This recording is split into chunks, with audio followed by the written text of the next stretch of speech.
नमस्कार दोस्तों। आज सुनते हैं वंदना बाजपेयी जी द्वारा लिखी कहानी बेआवाज तमाचा। अगर आपको वीडियो पसंद आए तो लाइक, शेयर और चैनल को सब्सक्राइब जरूर करें। उफ दीदी, कितना पढ़ोगी? छोटे भाई के सवाल पर एकता ने मुस्कुराकर कहा, बिट्टू, किताबें तो मेरी जान है। तू भी अपना समय बर्बाद ना कर। जा गणित की किताब ले आ, तुझे भी पढ़ाई दूं। न बाबा ना, मुझ पर ये जुल्म ना करो, कहकर बिट्टू भाग गया और एकता फिर से अपनी किताबों में डूब गई। इलाहाबाद में पली बड़ी एकता की सांसों में इलाहाबादी अमरूदों की खुशबू मिली हुई थी और जुबान में अमृत सी मिठास दासमा। बाबूजी के प्यार का संगम। घर में रोज ढेर सारे रिश्तेदारों का आना जाना। दीदी, भैया से रूठना मनाना, खट्टे मीठे झगड़े और उनके पीछे छिपा ढेर सारा प्यार और अपनापन जीवन की यही परिभाषा जानती थी एकता। स्वभाव से अंतर्मुखी एकता पढ़ाई में भी शुरू से बहुत होशियार थी। उसका एक ही सपना था, डॉक्टर बनना। फिर उस सपने के लिए उसने 9वीं कक्षा में आने के बाद से जी जान से मेहनत भी की थी। आखिरकार उसकी मेहनत रंग लाई और उसका चयन मुंबई के मेडिकल कॉलेज में हो गया। घर में खुशी की लहर दौड़ उठी। दूर दूर से रिश्तेदारों के फोन आने लगे। खुशियां जैसे खुद ही उसके दामन में भर जाना चाहती थीं। पर यही वो समय था जब उसे अपने परिवार से दूर जाना था। स्नेह के आंचल में पली बढ़ी एकता घबरा तो बहुत रही थी, परिवार से दूर, हॉस्टल में रहने के नाम पर। लेकिन अपने कैरियर के लिए जाना तो था ही। उसका सामान बांधा जाने लगा। मां ने ढेर सारे लड्डू, आचार, पंजीरी आदि भी बांध दिए। क्या पता उनकी लाडली को वहां का खाना पसंद आए या ना आए। पागल बाबूजी ढूंढ ढूंढ के सामान लाकर ले जाने वाले सामानों के साथ रखने लगे। कई सामानों को ढूंढने में तो उन्होंने सारा इलाहाबाद छान मारा था। अरे, आप लोग तो ऐसे तैयारी कर रहे हैं जैसे काला पानी की सजा हुई हो। हॉस्टल ही तो जा रही हूं, वहां सब मिलता है। उसने डब्बे में से एक लड्डू निकालकर खाते हुए कहा, लो लड्डू तो यहीं निकालकर खाना शुरू कर दिया और कहती है सब मिलता है। ये तो हमें भी पता है कि मिलता है, पर उसमें मां का दुलार कहाँ होगा? मां ने सर पर हल्की सी चपत लगाते हुए कहा और सभी की आंखें नम हो गईं। मुंबई नया शहर, नई पढ़ाई, नया जीवन। कभी मां के खाने की याद आती, कभी भाई बहनों के साथ की शरारतों की, तो कभी पिता का विश्वास। परेशान क्यों होती हो, मैं हूं ना। मन को भिगो देता था। धीरे धीरे उसने खुद को संभाल ही लिया। कुछ लड़कियों से दोस्ती भी हुई। सब एक दूसरे की मदद करती। अब यही उनका परिवार था और इसी परिवार के सहारे पढ़ने और आगे बढ़ने का सपना पूरा करना था। हॉस्टल में तो नहीं, हाँ, कॉलेज में उसे थोड़ी दिक्कत आती थी। को एड जो था। अभी तक तो गर्ल्स स्कूल में ही पढ़ी थी वो। फिर इलाहाबाद शहर भी तो ऐसा था जहां खुलापन इतना नहीं था। भाई लोग भी थे जिनके साथ आना जाना हो ही जाता था। लड़कों को भैया के अतिरिक्त दोस्त भी समझा जा सकता है। ये उसकी परिभाषा में नहीं था। लड़कों से बात करने में एक स्वाभाविक हिचक से गुजरती थी वो। उसी के क्लास में एक लड़का था, सौरभ। अपने नाम की तरह अपनी हंसी की खुशबू लुटाता हुआ। सौरभ ने ही उसके आगे दोस्ती का हाथ बढ़ाया था, पर उत्तर में अपने में ही सिमट गई थी वो। कई बार सौरभ क्लास में उसके यूं शर्मा जाने की मिमिक्री भी करता।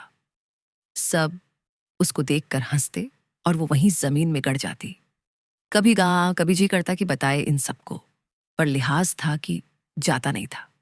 खैर, समय के साथ वो लड़कों से थोड़ा थोड़ा बात करने लगी, पर सौरभ के सामने आते ही हकला जाती। आखिर ऐसा क्या था सौरभ में जो उसे उसकी तरफ खींचता था? इसी तरह पूरे 2 साल बीत गए। सौरभ रोज उससे मिलना और बात करना नहीं भूलता। सौरभ उसके सामने एक खुली किताब था और वो तहखाने में बंद डायरी। सौरभ की आंखों में प्रेम दिखता था और शब्दों में भी। उसका मन भी प्रेम के रेशमी एहसास से खुद को कहां मुक्त कर पा रहा था। क्लास में उनके दबे छुपे चर्चे होने लगे। एक समय ऐसा आया कि अकेले कमरे में भी सौरभ हमेशा साथ रहता, भले ही यादों के रूप में। मन पर एक मदहोशी छाने लगी। अपने में गुम खामोश रहने वाली लड़की का सौरभ से बात करने का सिलसिला कभी खत्म ही ना होता। हालांकि उसकी बातों में कभी पढ़ाई होती, कभी इलाहाबाद, तो कभी माँ और परिवार। थर्ड ईयर के फाइनल सेमेस्टर के बाद की वो एक खास शाम थी। जब सौरभ ने उससे साथ में कॉफी पीने को कहा तो वो उसे रोज की बात समझकर चल दी। बातों ही बातों में सौरभ बोला, अरे मुझे तो विश्वास ही नहीं हो रहा, तुमने मुझसे आई लव यू कहा। एकता ने हतप्रभ होते हुए कहा, अरे ऐसा कैसे, मैंने ऐसा तो नहीं कहा। सौरभ मुस्कुराया, तो अब कह दो ना। एक दिलकश हंसी के साथ प्रेम की स्वीकारोक्ति की पहली प्यार की खुशबू वातावरण में फैल गई। अगले 2 साल प्रेम के दिन थे और प्रेम की रातें। वो एक दूसरे से घंटों बातें करते, साथ साथ घूमने जाते, एक दूसरे की तस्वीरें खींचते, प्रेम पत्र लिखते। कॉलेज में उनके प्रेम की किस्से सबको को पता थे। कितनी बार ऐसा हुआ कि सौरभ ने उसके इतना नजदीक आना चाहा कि कोई दूरी ही ना रह जाए, पर प्रेम की गंगा के इस बहाव में उसने अपनी मर्यादा की सीमाओं को कभी बह जाने नहीं दिया। वो दिन भी आया जब उन्हें डिग्री लेकर कॉलेज के फेयरवेल के बाद जब अपने अपने घर जाना था। विदाई की बेला में आंखों में आंसू भरकर उन्होंने एक दूसरे से वादा किया कि जल्द ही अपने माता पिता को मना लेंगे और हमेशा के लिए एक दूसरे के हो जाएंगे। एकता इलाहाबाद लौट तो आई थी वो, पर मन सौरभ के ही पास रह गया था। उसने सौरभ से कह रखा था, पहले तुम अपने माता पिता से बात कर लेना, फिर मैं कर लूंगी। उससे विश्वास था कि उसके माता पिता उसकी पसंद से इनकार नहीं करेंगे। सौरभ ने भी तो हामी भरते हुए अपनी माता पिता की शीघ्र स्वीकृति मिल जाने की बात कही थी। कहीं से कोई दिक्कत थी ही नहीं। पर मुंबई से कलकत्ता जाने के बाद ना जाने क्यों हर फोन पर वो इस सवाल को टालने लगा था। धीरे धीरे उसके फोन ही आने कम हो गए। वो फोन मिलाती भी तो फोन व्यस्त है का टेप किया हुआ मैसेज सुनाई देता। अब एकता के हिस्से में केवल इंतजार था। बिना सौरभ की राय जाने वो अपने माता पिता को भी अपने दिल की बात नहीं कहना चाहती थी। दिन भर घर में बात करने वाली एकता मौन रहने लगी। गुलाब के फूल सा चेहरा मुरझाने लगा। माँ, पिताजी पूछते तो काम का प्रेशर बताकर बात टालती थी। हालांकि कि वो जानती थी कि हॉस्पिटल के लंबे घंटों की ड्यूटी भी उसे उतना नहीं थकाती जितना एक पल का ये ख्याल कि कहीं सौरभ उसे भूल तो नहीं गया उसे थका देता। उसका फोन सौरभ उठाता नहीं था, खुद उसका फोन आता नहीं था। मन अनजानी आशंकाओं से घिरने लगा था कि सौरभ ठीक तो है ना। तो कभी वो खुद से ही प्रश्न करती कि कहीं वो धोखा तो नहीं खा गई प्यार में। कितने किस्से सुने थे प्यार में धोखे के। अपने विश्वास को बनाए रखने के लिए उसने कभी किसी कॉमन फ्रेंड से सौरभ के बारे में नहीं पूछा। कभी कोई फ्रेंड पूछता भी तो हंसकर कहती कि हमारी बात होती है। साल भर के लंबे इंतजार और आशा निराशा के मध्य झूलते मन को संभालने के बाद वो दिन भी आया जब एकता को मेडिकल कॉन्फ्रेंस के लिए कलकत्ता जाना था। पूरे देश से डॉक्टर बुलाए गए थे। उसे लग रहा था कि ईश्वर ने आखिरकार उसकी दुआएं कबूल कर ली हैं।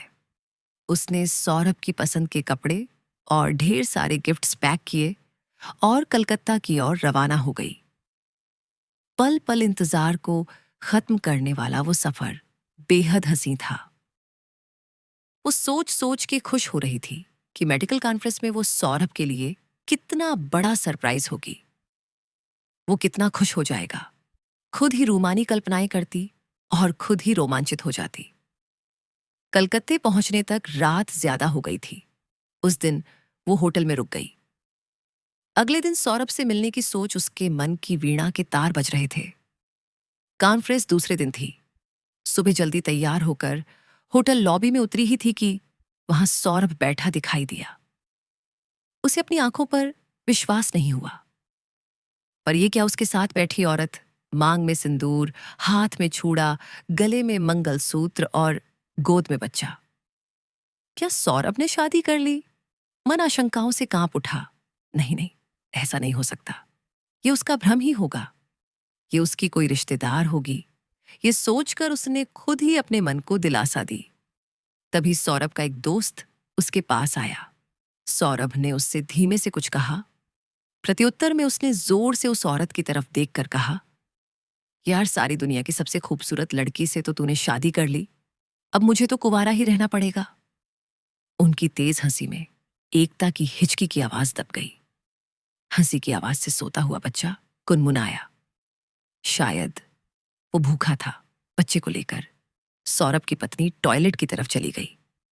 एकता के जी में आया कि अभी जाकर सौरभ से पूछे कि उसने उसके साथ धोखा क्यों किया है। तभी सौरभ के शब्द उसके कानों में पड़े। जानते हो सुमित सर्वमिष्ठा, मेरे बचपन का प्यार है। हम बगल ही बगल रहते थे, 8वीं तक साथ पढ़े। फिर उसने ह्यूमैनिटी चुना और मैंने विज्ञान। चालत पर उसको पाने की एक तमन्ना हमेशा दिल में रही। हालांकि हम दोनों में से किसी ने इजहार नहीं किया था। पर जब डिग्री लेकर यहां आया और माँ ने शादी के लिए पूछा तो मेरे दिमाग में पहला ख्याल सर्वमिश का ही था। अच्छा, और वो एकता जिसके साथ तुम्हारे प्यार के चर्चे मेडिकल कॉलेज पार कर हमारे इंजीनियरिंग कॉलेज में भी तैर रहे थे। सुमित ने आश्चर्य करते हुए कहा। यार, वो तो बस टाइम पास था। तुम तो जानते ही हो कि मेडिकल कॉलेज की लाइफ कितनी बोरिंग होती है। बस यूं ही उसके साथ कट ही गई। मैंने कोई कमिटमेंट नहीं किया था, पर वो थोड़ा सीरियस हो रही थी। लिहाजा यहां आने के कुछ समय बाद से मैंने फोन भी नहीं उठाया और ना ही पता किया कि उसने आगे क्या किया। मैंने शादी की या अभी भी मेरे इंतजार में टेसुए बहा रही है। कहते हुए सौरभ के चेहरे पर गर्व था। वाओ हीरो, हम तो तुम्हें आशिक समझे थे, पर तुम तो नटवरलाल निकले। सबसे इंटेलिजेंट लड़की का दिमाग अपने काबू में कर लिया और सबसे खूबसूरत लड़की से शादी कर ली। हमारे इश्क में मरने वाले बहुत हैं, क्या करें? सौरभ ने आंख मरते हुए कहा। फिर से एक जोरदार ठहाका गूंजा। अब आगे कुछ भी सुनना उसके लिए बर्दाश्त से बाहर था। अपने रूम के बिस्तर पर आकर वो गिर पड़ी। रोते रोते तकिया गीला हो गया। उसे अपना जीवन बेमानी लगने लगा। क्यों जी रही है वो? जिसके लिए उसने एक एक दिन इंतजार किया, उसके लिए वो क्या है, एक टाइम पास। इतना अपमान वो सह नहीं सकेगी। नहीं, अब उसे ये जीवन नहीं चाहिए। चाय को भी हाथ न लगाने वाली नताशा ने उस दिन पहली बार शराब पी, बेतहाशा पी। नशे की हालत में चल दी अपने जीवन को खत्म करने। बड़का तल्ला की एक व्यस्त सड़क पर उसके लड़खड़ाते कदम जैसे भागती गाड़ियों से उसे कुचल देने की गुहार कर रहे हों। पर मौत उससे पिछले 10 मिनट से आंख में चौली खेल रही थी। गाड़ियां खुद उससे बच के उसके पास से सर से निकल जाती। तभी एक तेज रफ्तार टैक्सी, जो ठीक उससे 2 अंगुल दूर थी, तेज ब्रेक लगाया।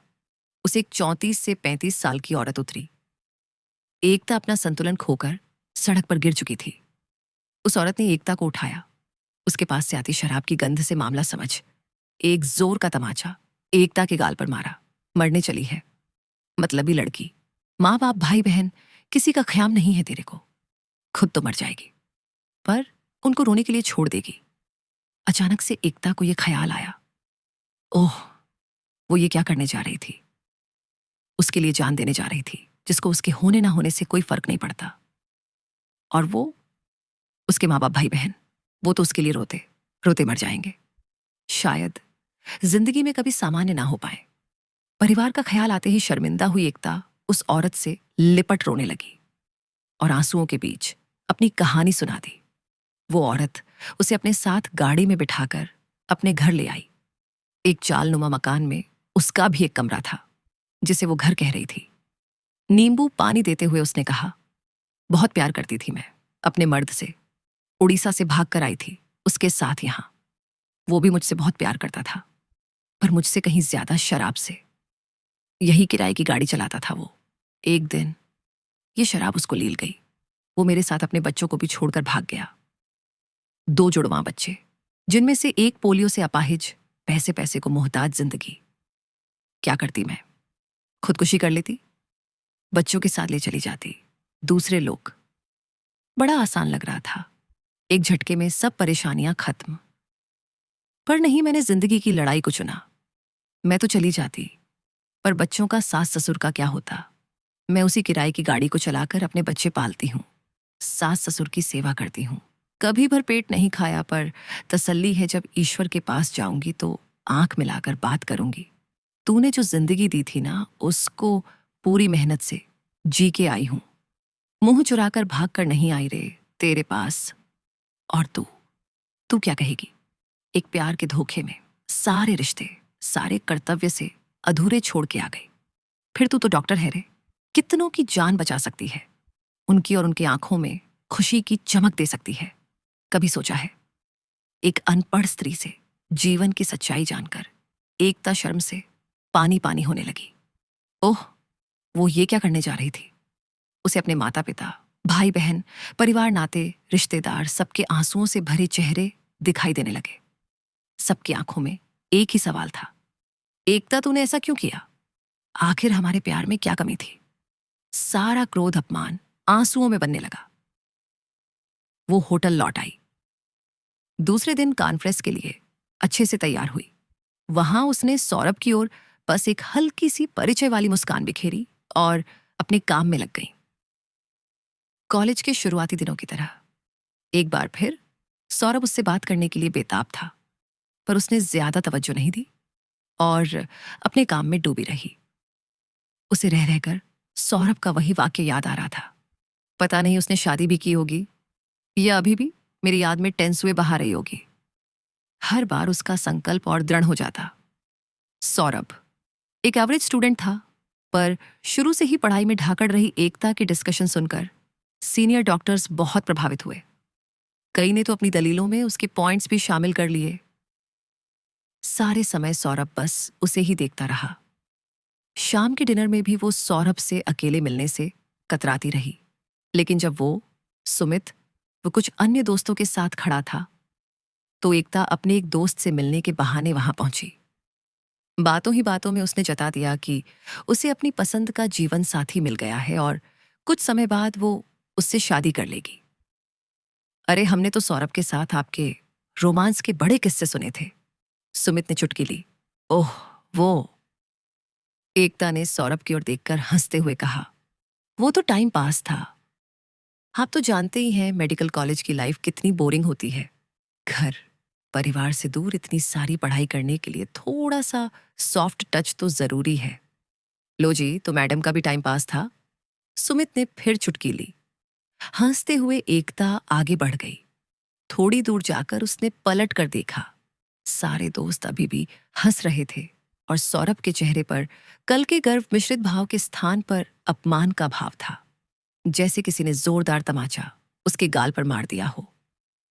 उसकी आशा के विपरीत अचानक।